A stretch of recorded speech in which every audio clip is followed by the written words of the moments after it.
He publicly rejected her, but secretly hunted any man who dared to get close. The halls of Castle Arendor were alive with whispers that echoed like wind through the stone corridors. Tapestries of kings long dead hung heavy on the walls, their faces frozen in time, watching over the court. Tonight the great hall gleamed under the soft glow of hundreds of candles, their light reflected in polished marble floors. Laughter and music filled the air, but beneath it all, tension lay thick like a shadow no candle could chase away. Lady Seraphine moved through the crowd, her gown trailing behind her like liquid silver. Eyes followed her everywhere she went, admiring her beauty, her poise, and the quiet intelligence that had earned her respect among nobles and scholars alike. Yet she carried a storm within her chest, a mix of pride and unease. She knew why they whispered. She knew why men lingered near her. Lord Cale stood at the top of the grand staircase, observing her with eyes as dark as the midnight sky. His presence was like a sharp wind that cut through the warmth of the hall, leaving shivers in its wake. Few dared approach him, fewer still understood him. He was a man bound by secrets, a protector cloaked in shadows, and tonight he would play his most cruel part. As Seraphine approached the dais, Cale's gaze fixed on her with an intensity that made the air heavy. Nobles watched the unspoken connection, speculating on what it meant, while Seraphine's heart thudded quietly in her chest.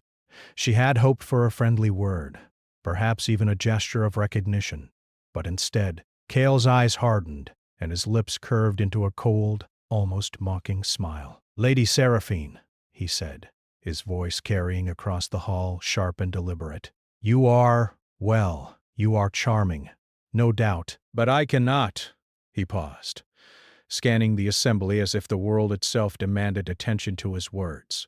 "I cannot return your affections." A gasp ran through the crowd, followed by murmurs.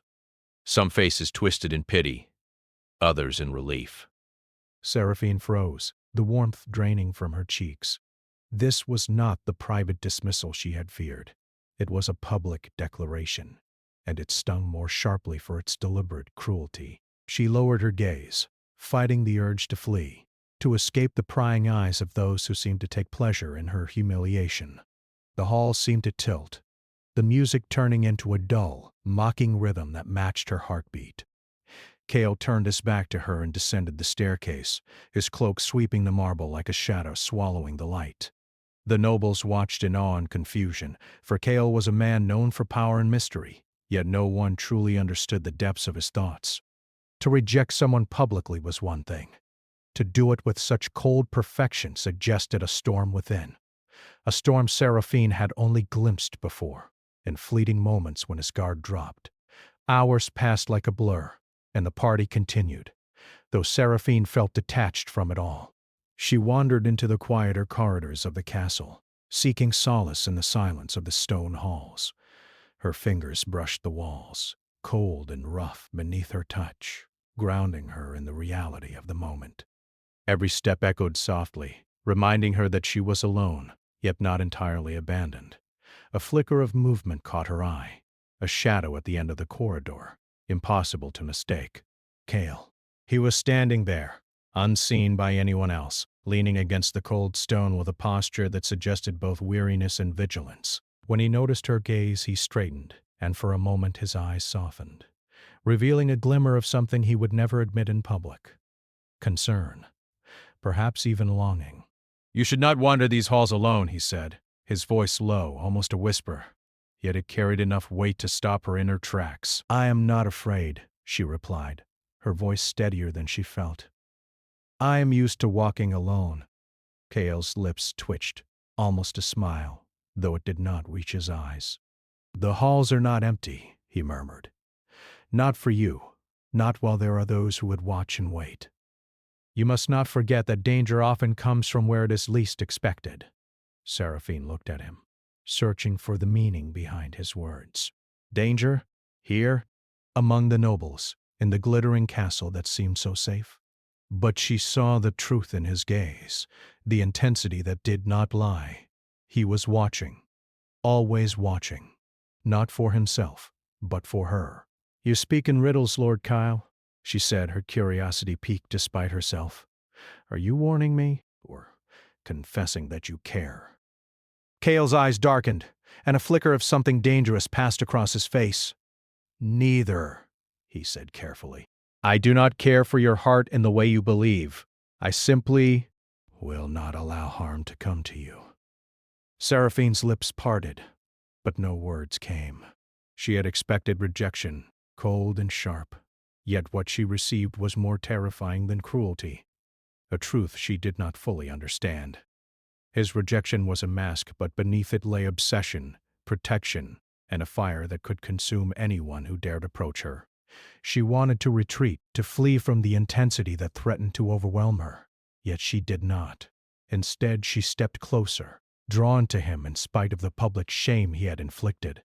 And yet, she said softly, your eyes betray you, Lord Cale. They speak of a devotion you deny. Cale's jaw tightened, and for a heartbeat the mask slipped. He looked away, out a narrow window where the moon cast silver light across the courtyard. Do not mistake caution for desire, he said almost to himself. I am not worthy of what you imagine. The words stung, yet they carried a strange honesty. Seraphine's heart twisted, caught between anger and something far deeper, a longing she could not name. She realized then that the man before her was not cruel, not entirely. He was a storm, and she had unwittingly stepped into the eye of it. The distant sound of footsteps drew her attention. Servants and guards moved silently through the corridors, oblivious to the private storm raging between the two. Bao glanced back once, his expression unreadable, before turning to leave. Seraphine reached out, almost instinctively, but he was already gone. The corridor seemed emptier, colder, as if his presence had drawn the warmth from the air. She stood there, a solitary figure in the quiet castle, realizing that her humiliation had been only the beginning, for outside, in the moonlit gardens and shadowed forests surrounding the castle, unseen threats lurked. Nobles who had coveted her favor would think twice, for Cale's watchful eyes did not rest, and his protection was no mere formality. He would follow, he would guard, and those who dared approach her would face consequences they could never imagine. Yet Seraphine did not know this. All she knew was the emptiness of the corridor, the echo of her own heartbeat, and the strange, dangerous pull toward the man who had rejected her so publicly. She wandered to the garden at the edge of the castle, where silver moonlight danced on dewy leaves. Shadows shifted among the hedges, the night alive with whispers of wind and the soft rustle of creatures unseen. And there in the distance, a figure moved silently, always at the edge of her vision. Cale. He watched her, waiting, guarding, his form blending with the darkness. And though he remained hidden, she felt the weight of his gaze, the promise it carried. No one would touch her. No one would claim her. He had rejected her in the eyes of the court, yet in secret he was her relentless protector, the hunter of those who dared to draw near. Seraphine shivered, not from the cold, but from the knowledge that something had changed between them. The cruel rejection, the whispered warnings, the unspoken devotion, all of it painted a story more complex than she could unravel. And as the moon climbed higher, casting its silver light across the garden, Seraphine realized a truth both frightening and intoxicating. The man who had publicly spurned her cared more for her than anyone could understand. And in that knowledge, a spark of curiosity, and something more dangerous, ignited within her heart. She did not yet know the depth of his obsession, the lengths he would go to protect her, or the shadowed past that haunted him. But she felt it, a quiet pull that whispered of storms to come, of battles fought in silence, and of a connection that neither time nor circumstance could break. Tonight, the mask had fallen, and what lay beneath it was both terrifying and irresistible. The moon hung low over Arendor, its silver light spilling across the jagged cliffs and winding forests that stretched beyond the castle walls. In the quiet of the night, the world seemed still, yet it was far from empty. Shadows moved with purpose, unseen and silent, yet heavy with intent. Among these shadows walked Lord Kale, his steps deliberate, each footfall a whisper against the earth. Tonight, like many nights before, his mind was consumed with thoughts of Seraphine. She wandered through the castle, oblivious to the danger that surrounded her. The court saw only a young woman of grace and intellect, admired and desired, yet they did not know that every glance, every approach from another man, carried risk. Kale had made it his mission to protect her, secretly, obsessively, relentlessly. It was not enough to merely guard her within the walls of the castle. The court teemed with nobles whose ambition was sharp as a sword. They whispered, plotted, and coveted the favor of Seraphine. Kale had watched men stumble, charm her, even attempt small gestures of attention, only to vanish terrified or humiliated before she could notice. Yet none of these incidents were accidents. Each had been orchestrated by Kale, a shadow among shadows, a hunter unseen. A soft rustle in the hedges caught his attention. He paused, instincts sharpening. A young nobleman, eager and foolish, crept toward the garden where Seraphine often walked at night. Kale's dark eyes narrowed. This man had no idea what waited for him in the darkness. From a hidden perch, Kale watched the young noble take a step closer to the moonlit path. The man's intentions were polite enough, perhaps even innocent by the world's standards, but Kale could sense the undercurrent of desire that might one day hurt Seraphine, that might stir emotions she was not ready to face. Kale's hand brushed the hilt of a dagger hidden beneath his cloak. Not for killing, no. Kale's methods were subtle, precise, designed to teach caution rather than destruction. A branch snapped somewhere behind the noble, and he froze, heart pounding. The air seemed to thicken, shadows stretching and moving like living things. The noble felt eyes on him, though no one was visible. Fear prickled his skin, a warning he could not name. And then a figure emerged from the darkness. Kale, silent as the wind, a storm barely restrained. The noble stumbled back, eyes wide, words failing him. I meant no harm, he stammered. Kale's voice was quiet, low, carrying an authority that left no room for argument. Intentions are not always what matters, he said. Be careful where your desires lead you. Some paths are not meant to be walked. The young man nodded frantically and retreated, stumbling into the night as Kale's shadow followed just long enough to ensure he would not return. Only when the noble was gone did Kale exhale, a quiet release of tension he did not allow himself often. Meanwhile, inside the castle, Seraphine wandered the corridors, unaware of the silent guardian who stalked the shadows outside. She had spent the day in her chambers, pondering the events of the grand hall and Kale's cold, public rejection. Her pride was wounded, yet a strange fascination lingered, a desire to understand the man who could reject her so sharply while hiding such depths of feeling. Her footsteps led her to the balcony that overlooked the moonlit gardens. The silver glow painted the leaves and paths, casting shapes that seemed almost alive. She leaned on the stone railing, the wind brushing her hair against her cheek. For a moment, she allowed herself to imagine that Kale might appear, not to reject but to speak honestly, without the mask of public cruelty. And, in truth, he did. From the shadows beneath the balcony, Kale observed her. Every movement, every breath, every sigh of the wind carried meaning to him. He saw the way her fingers traced the stone, the way her gaze swept over the garden as if seeking answers in the silver light. Kale's heart tightened, a knot of longing and fear that he could not untie. He wanted to step forward, to call out and speak the truths he dared not voice in the hall, but he knew better. Words spoken in the wrong moment could shatter the delicate balance he maintained, the balance between protection and obsession, between keeping her safe and suffocating her spirit. Instead, he remained in shadow, watching, waiting. A sense of restless vigilance settled over him like armor. He knew every corner of the garden, every shadowed path.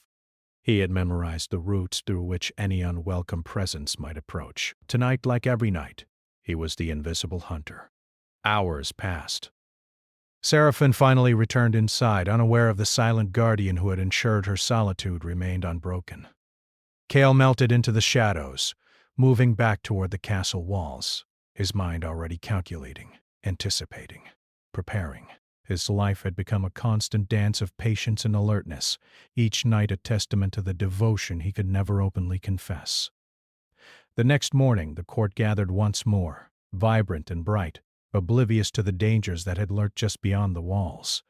Seraphina's reputation remained untarnished, though she herself felt the weight of isolation. There was a distance between her and Cale that no one could understand. She wondered why he seemed so distant, why his rejection had cut so deep, and yet why she felt a pull toward him stronger than anything she had ever known. She found him in the library, as always, surrounded by shadows and the scent of old books.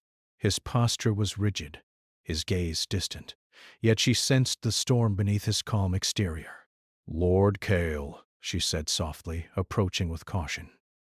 "I need to understand something." He did not turn immediately. When he finally did, his expression was unreadable. "Understand what?"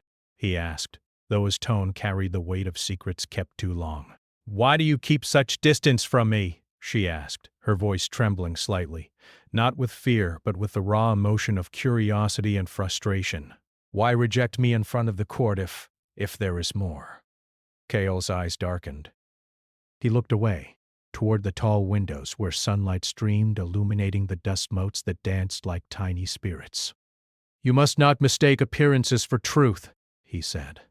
"There are dangers you cannot see, paths you cannot walk safely, and His voice faltered, and for a brief instant, the mask slipped. "I will not allow harm to come to you, not even indirectly." Seraphine's heart raced. The words were not an apology, not a confession, yet they carried the undeniable weight of care, of devotion. "You speak as if danger is everywhere," she said softly, stepping closer. "Is it truly so, or is it your fear that guides you?" Cale's jaw tightened, his expression darkening with inner conflict.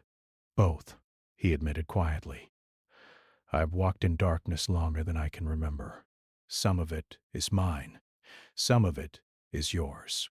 I cannot separate the two, and I cannot stand idle while anyone— He stopped, unable to continue.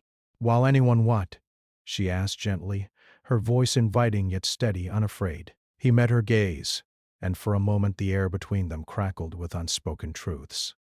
"While anyone draws near you," he whispered. "While anyone desires what is yours by right of your own self. I cannot bear it." Seraphine felt a shiver run down her spine. The intensity of his words, the hidden fire beneath his calm, both terrified and captivated her. This was no ordinary affection. It was the kind of devotion that could protect or consume. She realized then that Cale's rejection had never been cruelty. It had been a shield, a mask to hide the storm of obsession and protection that he carried for her. Yet the revelation brought new questions.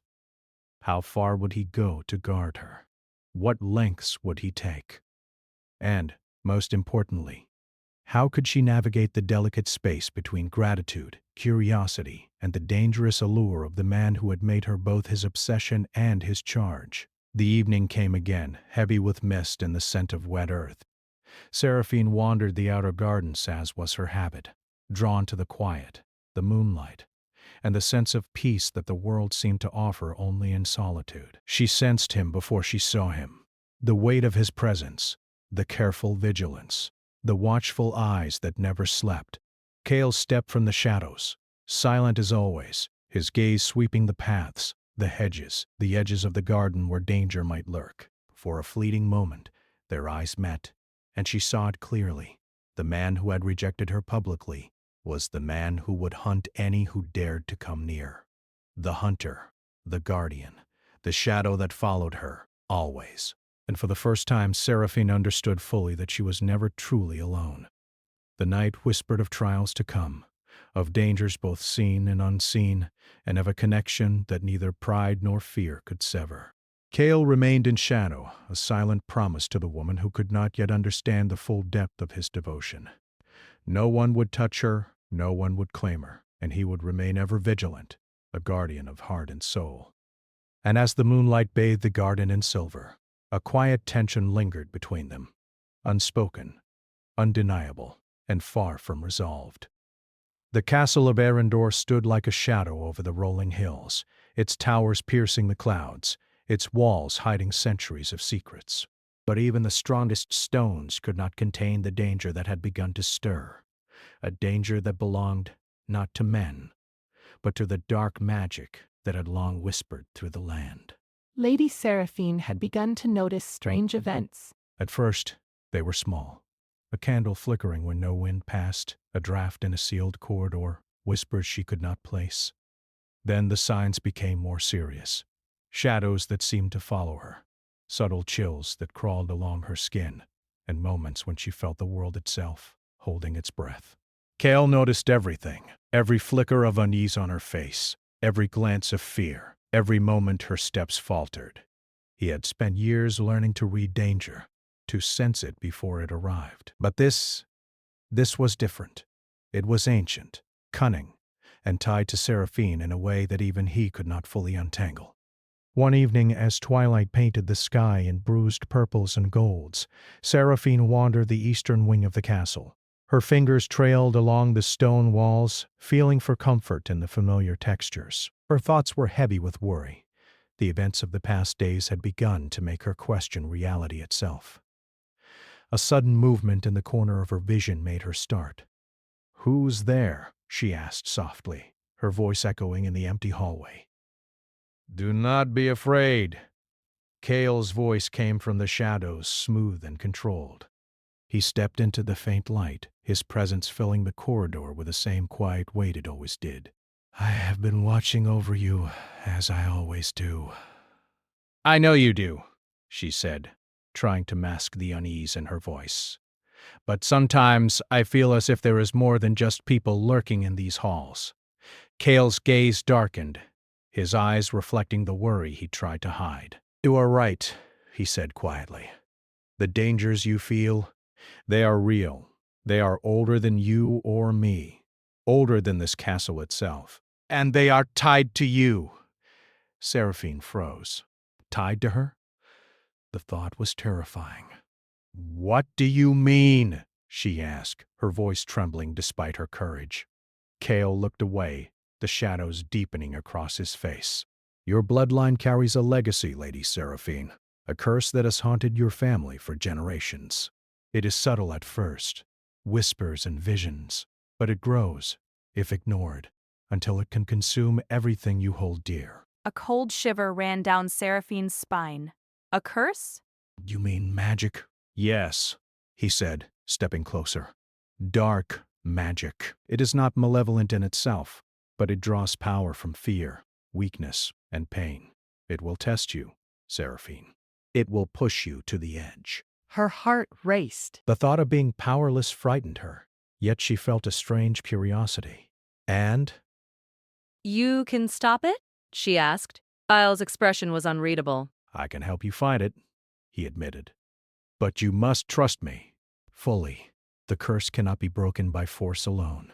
It requires courage and trust."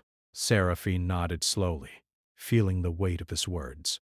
There was no one else in the world she would trust more than Cale. Yet that trust came with a cost. To rely on him meant surrendering some control, and she had never been a woman who yielded easily. The following days were a blur of study, training, and vigilance. Cale guided her through ancient texts, whispered incantations, and careful rituals meant to shield her from the growing influence of the curse. Each lesson brought them closer, the distance created by public rejection shrinking in the quiet intimacy of shared danger. One afternoon, while the sun slanted through the high windows of the library, Cale showed her a mirror of polished obsidian. "Look closely," he instructed. "See beyond the reflection. See the shadows that follow you." Seraphine gazed into the mirror. At first, she saw only her own reflection, pale and tired from sleepless nights. Then the edges shimmered, and shapes moved behind her image. Shadows, twisted and indistinct, reaching as if to grasp her. She gasped and stepped back. "They are not real," Cale said calmly, though his eyes did not leave the mirror. "But they are warnings." The curse uses fear to grow stronger. The more you hesitate, the more it can bind itself to you. Seraphine swallowed hard, the echo of his words settling in her chest. Then what do I do? She asked. Face it, he said simply. Do not run. Do not hide. Stand against it. And know that I will stand beside you. For the first time, Seraphine saw the depth of Cale's devotion. It was not the courtly affection he had denied publicly. It was something raw, unshakable, a bond forged in silent vigilance and danger. She wanted to run to him, to let herself feel safe in his arms, yet the pride she had carried all her life fought against it. That night, the castle was alive with a different energy. A storm raged outside, wind tearing through the trees, rain striking the windows like 1,000 fingers. Seraphine paced her chamber, the mirror resting on her desk, the shadows dancing in its obsidian surface. Cale entered quietly, not with his usual sternness, but with a calm that made the chaos outside seem distant. "The curse will test you tonight," he said, his voice low, almost gentle. "You may see things that frighten you, illusions meant to weaken your spirit. Remember, it is not real. Only your courage matters." Seraphine nodded, gripping the edge of her desk. I trust you," she whispered. Cale's eyes softened, and for a fleeting moment, the walls he had built around his emotions fell. "Good," he said quietly. "Then we will face it together." As the night deepened, shadows lengthened. Shapes appeared in the room, moving like smoke, whispering faintly in voices she could not identify. Seraphine felt a cold hand brush her shoulder, though she knew it was not real, and her breath caught in her throat. She wanted to cry out, but Cale's presence steadied her. "Focus," he whispered. "Breathe. Stand tall. You are stronger than your fear." She did. Slowly, methodically, she faced each illusion, each whisper, each shadow, refusing to let them claim her mind. With every moment of courage, the shadows retreated, as if the light of her determination burned them away. Cale watched silently, pride and relief mingling in his dark eyes. By the time dawn broke, painting the sky in pink and gold, the storm had passed. Seraphine stood in the center of her chamber, exhausted yet triumphant. The mirror lay on her desk, dark and still, no longer alive with shadows. She had faced the curse and survived, guided by Cale's steady presence. Cale approached, his cloak damp from the rain, but his expression calm. "You have done well," he said. "The curse is not gone, but you have proven that you are stronger than it anticipated." Seraphine met his gaze, seeing both admiration and something deeper, something she had not allowed herself to name. "I could not have done it without you," she admitted softly. He shook his head, stepping closer. "No, you did it yourself." "I only reminded you of your strength." The silence between them stretched, heavy with unspoken emotion. Neither moved closer, yet the distance felt smaller, the walls between them thinner than ever before. Later, as Seraphine walked through the castle corridors, she sensed the eyes of the court upon her, curious and admiring. Yet she no longer felt the weight of fear that had haunted her in Part 1 and 2. She was stronger now, not only in the face of magic, but in her understanding of Cale. He had rejected her publicly, yes, but in secret he had become her shield, her hidden protector, and her steadfast ally. And in the quiet moments when the world seemed still and the castle held only the whisper of wind through stone halls, she could feel him watching, always. The shadow at the edge of her vision, the presence that was both frightening and comforting, reminded her of a truth she could no longer deny. Cale's obsession was dangerous, yes, but it was born from devotion, and devotion could be powerful, protective, and even tender. That night, Seraphine returned to her chamber, exhausted yet aware of the connection that had deepened between them. She gazed out at the moonlit gardens and thought of the shadows, the illusions, and the storm she had faced. Cale's words echoed in her mind, "Stand tall. You are stronger than your fear." And she realized she would stand tall no matter the dangers to come, because she was no longer alone. But the curse had only begun to test her, and Cale knew it.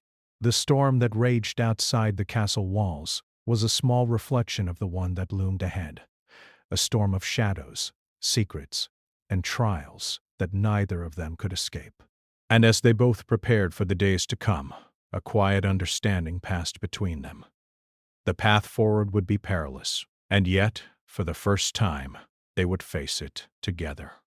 The night ended not with resolution, but with a promise that even in darkness, courage, trust, and devotion could shine brighter than any shadow. And beyond the castle walls, in the forest's hidden depths, something stirred. The curse was not finished. It waited, patient, hungry, and cunning. Cale knew this. Seraphine did not. And the game of shadows, hearts, and destiny was far from over. The wind howled through the valleys of Arendor, carrying with it the scent of rain and the promise of a storm. Castle walls groaned under the force of the wind, and the clouds above churned like dark seas. But inside the castle, the true storm was not outside. It was coming, silent and patient, in shadows, whispers, and magic older than the land itself. Seraphine stood in the highest tower, her hair tangled by the wind, her eyes scanning the distant hills. The events of the past weeks had left her stronger, yet a quiet fear lingered in her heart. She had survived illusions, faced the shadows, and even touched the edge of the curse that threatened her bloodline. But strength alone would not save her. Courage alone would not protect the one she loved. Cale appeared beside her without a sound, his cloak whipping in the wind, his dark eyes fixed on the horizon. There was no need for words. She already knew that he had felt the stirrings of something unnatural, something dangerous, lurking beyond the castle walls. "They are coming," Cale said quietly, his voice steady but hard, carrying the weight of both warning and determination. "The curse, it will not give up so easily." Tonight, we face it fully. Seraphine swallowed, her throat tight. She had grown to trust him, to rely on his judgment, yet she knew that danger was never predictable. "We face it together," she said firmly. "I will not stand aside while you fight for me alone." Cale looked at her, the storm reflected in his eyes. For the first time, he allowed himself to feel the full weight of what he had kept hidden, the obsession, the desire to protect her, the fear of losing her. "Together," he agreed, and in that single word both promise and confession hung in the air. The castle had grown quiet, the servants long since secured in the lower halls. Outside, the forest seemed alive, rustling with movements that were too deliberate to be wind alone. Shadows twisted unnaturally among the trees, and the moon, pale and distant, illuminated figures that moved like smoke across the landscape. Cale led Seraphine to the castle gates where an ancient portal shimmered faintly. This was the entrance to the heart of the curse, a place few had ever entered and returned from unscathed. The portal had been sealed long ago, but the curse had grown stronger, feeding on fear and hesitation. "You must be careful," Kyle warned, placing a hand gently on her arm. "The curse can take many forms. It will test not only your strength but your mind, your heart. Trust yourself and trust me." Seraphine nodded, feeling the steady warmth of his hand, the silent assurance that he would not abandon her. Together, they stepped into the portal, and the world around them shifted. The stone walls of the castle faded into darkness, replaced by a realm where shadows moved with intent, where whispers reached into the corners of the mind, and where the air was thick with the pulse of ancient magic. At first the curse appeared subtle, a flickering of light, a shadow that mimicked their movements. But it soon became clear that this was only the beginning. The shadows thickened, forming shapes of faces, hands, and impossible creatures, all attempting to frighten and confuse them. "Do not fear them," Cale said firmly, his hand brushing hers for strength. "They are illusions, born of fear. Do not let them control you." Seraphine took a deep breath, focusing on her heartbeat, on the steady warmth of Cale beside her. She faced the shadows, each step deliberate, each moment a declaration of courage. And Cale, ever vigilant, struck the shadows when they threatened to touch her, dissipating them before they could harm. Hours seemed to pass, though time was meaningless in this realm of the curse. Their bond, strengthened through weeks of trials, proved unbreakable. Seraphine realized that the curse fed not only on fear, but on doubt. And together they found strength and trust, in the quiet understanding that neither would face the darkness alone. Then, in the deepest part of the shadowed realm, they encountered the heart of the curse, a figure cloaked in black, its face hidden, its presence radiating power and malice. The air vibrated with tension, a silent warning of the battle to come. "You cannot pass," the figure whispered, its voice echoing like 1,000 winds. "Your courage is fleeting. Your love, irrelevant. Turn back or be consumed." Kyle stepped forward, his stance protective, his eyes fixed on Seraphine. "You will not harm her," he said, voice sharp and unwavering. "I will stand against you, whatever you are." The shadow lunged, a swirling mass of darkness and malice. Kale met it with strength and precision, striking with the force of his will. But the shadow was relentless. Seraphine's heart pounded, but she knew that the answer was not in force alone. She raised her hand, speaking words she had learned in the texts Kale had given her, words of courage, of defiance, of light that fed on trust and love rather than fear. The curse recoiled at the sound of her voice, as if recognizing the power in their bond. Together, Seraphine and Kale pushed forward, the darkness trembling before their combined courage. Step by step, they advanced, their hands brushing, their presence uniting like a beacon of light in the shadow. At the final moment, the shadow attempted one last strike, reaching for Seraphine. Kale threw himself between them, his body a shield, and the darkness struck him. Pain seared through his side, but he remained standing, eyes locked on the figure, unwavering. Seraphine cried out, fear and determination mingling in her voice. She placed her hand on his chest, and the warmth of her trust flowed into him. The shadow faltered, unable to withstand the strength of the bond that had formed through trials, danger, and shared courage. With a final cry, the darkness shattered, dissipating into the air like smoke. The shadowed realm dissolved, replaced by the familiar stone walls of the castle, sunlight streaming through the windows as if nothing had occurred. Kale leaned against the wall, breathing heavily, but his eyes sought Seraphine immediately. "Are you, unharmed?" he asked, voice thick with concern. "I am," she said, moving closer to him. "But you?" He waved her off gently, though the pain in his side was evident. "I am fine," he said. "You faced the curse. You were the stronger one today." Tears pricked Seraphine's eyes, and she reached up to touch his cheek. "No, Kale, we faced it together. Always together." In that moment, the walls between them fell completely. The public rejection, the obsession, the danger, the hidden protection, all of it melted away in the light of their shared triumph. Kale pulled her into his arms, and for the first time there was no shadow, no mask, only the undeniable truth of their connection. The court gathered soon after, the news of the curse's defeat spreading through the halls. Nobles watched with awe as Seraphine and Kale stood together, a united front no longer divided by pride, fear, or misunderstanding. The man who had once rejected her publicly now stood as her protector, equal in courage, in power, and in heart. Yet even as peace returned to the castle, a quiet understanding lingered between them. The world was not without danger, and shadows would always exist. But they had discovered something far stronger: trust, courage, and devotion. The curse had tested them, yes, but it had also revealed the depths of their connection, and neither would ever deny it again.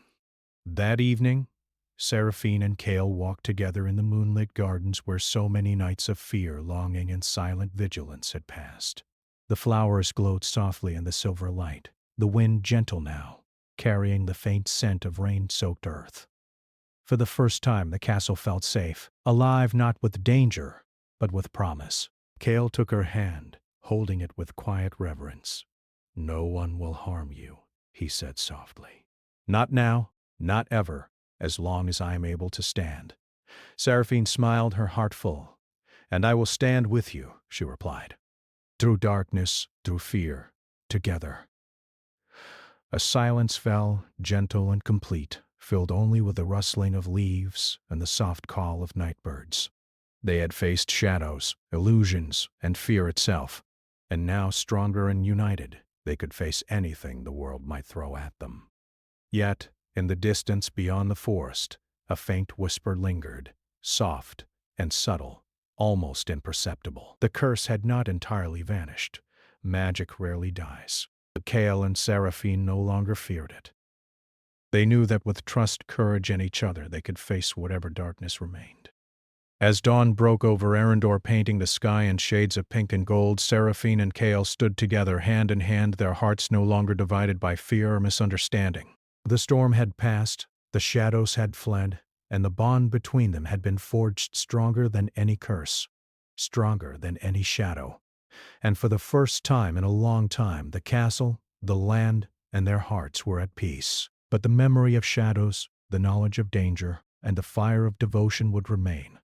A quiet reminder that love, courage, and trust were the greatest forces of all. The story of rejection, obsession, and hidden devotion had come full circle. And though shadows might linger in the world, nothing could break the bond they had discovered together.